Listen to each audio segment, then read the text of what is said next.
আসসালামু আলাইকুম। নতুনদের জন্য আজকের রেসিপি বেগুন ভাজি। একদম সহজ একটা রেসিপি। নতুন যে কেউ একবার রেসিপিটা দেখলে পারফেক্টভাবে বাসায় ট্রাই করতে পারবেন। এভাবে ভাজি করলে খেতেও ভীষণ মজা লাগবে। চলুন টিপস সহ বেগুন ভাজির রেসিপিটি দেখিয়ে দিই। ভাজি করার জন্য প্রথমে আমি বেগুন কেটে নিব। আমি লম্বা বেগুন নিয়েছি। আপনারা গোল বেগুন দিয়েও রেসিপিটা করতে পারবেন।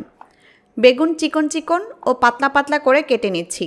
কিভাবে কাটছি খেয়াল করুন।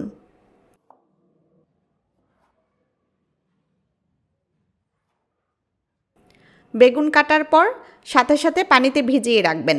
সাথে সাথে পানিতে না ভেজালে বেগুনের সাদা অংশ কালো হয়ে যাবে। এভাবে আমি 250 গ্রাম বেগুন কেটে পানিতে ভিজিয়ে রাখব।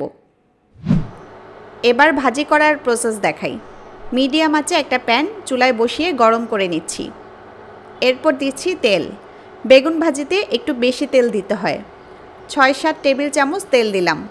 বেগুন তেল বেশি শুষে নেয়, তাই তেল বাড়িয়ে দিয়েছি।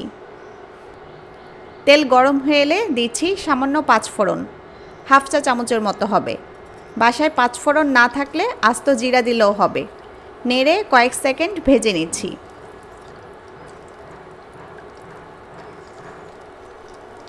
এরপর দিচ্ছি পেঁয়াজ কুচি আর দিচ্ছি রসুন কুচি। রসুন ও পেঁয়াজ নেড়ে নেড়ে কিছুক্ষণ ভেজে নিচ্ছি।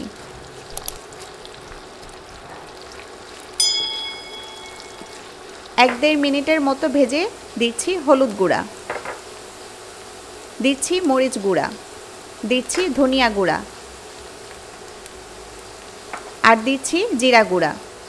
সবগুলা গুঁড়া মশলা 1 চা চামচ করে দিলাম। সবশেষে দিচ্ছি 1 চা চামচ লবণ। বেগুন ভাজিতে মশলা একটু বেশি লাগে। গুঁড়া মশলাগুলো 30 সেকেন্ডের মতো ভেজে দিচ্ছি বেগুন। বেগুন পানিতে 4-5 মিনিট ভিজিয়ে রাখলেই হবে। এরপর পানি ফেলে বাড়তি পানি ঝরিয়ে নিতে হবে। বেগুনের সাথে দিচ্ছি কাঁচামরিচ। এখন তেল মশলার সাথে ভালোভাবে নেড়ে নেড়ে বেগুন মিশিয়ে নিতে হবে।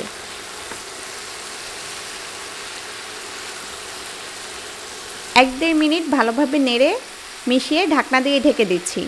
চুলার আঁচ মিডিয়ামে থাকবে।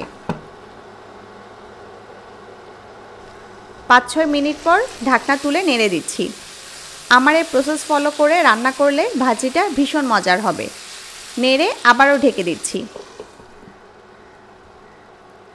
আরও 5-6 মিনিট রান্না করলেই হবে। দেখুন বেগুন তেল ছেড়ে দিয়েছে, সেদ্ধ হয়ে গেছে। একটু নেড়ে দিচ্ছি। এর বেশি রান্না করলে বেগুন গলে ভর্তা হয়ে যাবে। এখন উপরে কিছু ধনিয়া পাতা ছড়িয়ে দিচ্ছি। ধনিয়া পাতা ছড়িয়ে দিয়ে রান্না শেষ করব। দেখলেন কত সহজে ভীষণ মজার বেগুন ভাজি করা যায়।